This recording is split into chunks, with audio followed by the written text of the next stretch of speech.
Zoran Mandani walked into the studio brimming with confidence, ready to deliver his polished progressive talking points.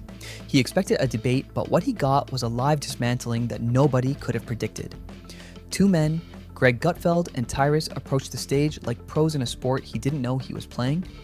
Mandani's calm tone and measured phrasing, the kind that wins nods on college campuses, met instant skepticism. The system is broken, the wealthy aren't paying their fair share. The government must act boldly. These were his familiar arguments, ones that usually earn applause and trending hashtags.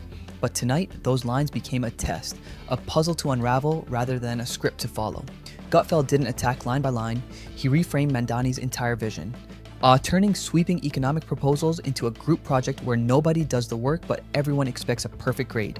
Tyrus didn't challenge theory, he attacked practicality, boiling complex arguments into plain language that hit like blunt truth on a kitchen table. Every moral appeal Mandani made, every equity argument, had to be defended in excruciating detail. When intention meets outcome under the glare of live television, math does not care about good intentions. The audience shifted from nodding along to leaning back. The moment inspiration morphed into a test. Mandani tried to regain control, but every time he built momentum, Gutfeld inserted subtle, surgical sarcasm, popping the balloons of idealism. Tyrus personalized the debate. Translating abstract progressive policies into burdens for working families and small businesses, forcing Mandani to hesitate. That hesitation on primetime TV feels like slow motion, a crack in the armor of confidence. Mandani's rhetoric, once bold and celebrated, now collided with scrutiny that valued outcome over intention. For viewers, it wasn't just a debate, it was spectacle. The clash was clear: idealism versus pragmatism, policy versus punchline, confidence versus composure. Mandani had thrived in environments where applause insulated him, but under the spotlight, that insulation vanished. Every broad statement was met with narrowing questions. Every visionary outline pulled into cold, logistical reality. Even his high-minded appeals to structural reform and wealth redistribution were reframed as potential reckless overcorrections. At Kati, like fixing a leaky faucet with a wrecking ball, Gutfeld and Tyrus didn't need to shout. Their rhythm, timing, and subtlety did the work, turning long explanations into defensive maneuvers and short jokes into winning strikes. The audience's reaction shifted incrementally. A cumulative effect of humor, blunt translation, and relentless questioning. Mandani attempted to anchor the conversation in data and long-term benefits, insisting transformative change requires discomfort. Tyrus cut through that with one simple question: do voters trust these sweeping promises won't backfire? Small business owners, middle-income families, can they survive unintended consequences? These weren't theoretical questions. They landed like sledgehammers. Mandani's moral urgency met the harsh weight of practical scrutiny. Every idealistic proposal suddenly demanded airtight execution. Even personal identity became a subtle battlefield.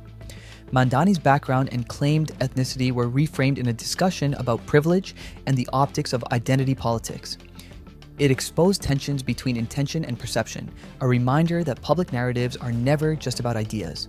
They're about how they are presented, interpreted, and performed. Mandani's vision collided with reality, and the collision was amplified by media dynamics designed to compress broad rhetoric into digestible, scrutinized moments. By the end of the segment, Mandani hadn't collapsed, but the power dynamic had shifted. The rising progressive star who usually disrupted conversation found himself navigating crossfire instead of applause. Every point had to be defended. Every policy explained in ways that resonated with real-world consequences rather than theoretical justice. Gutfeld's humor and Tyrus's blunt pragmatism reframed boldness as recklessness, idealism as naivety, and moral urgency as potential overreach. Mandani's platform went through the full spin cycle, not failing because the ideas were weak, but because public accountability works differently under the unforgiving spotlight of primetime scrutiny.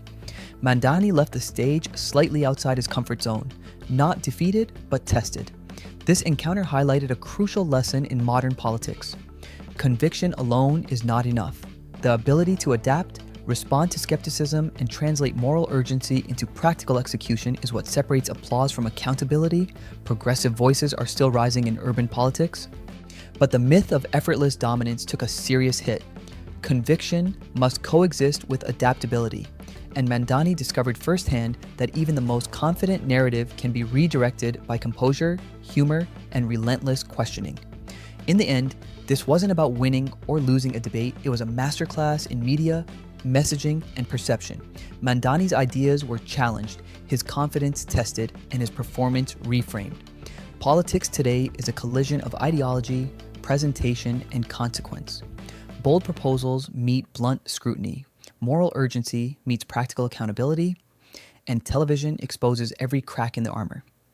Whether you saw it as an ambush or a trial by fire, one thing is clear. Ideas in the modern media arena don't just compete, they collide.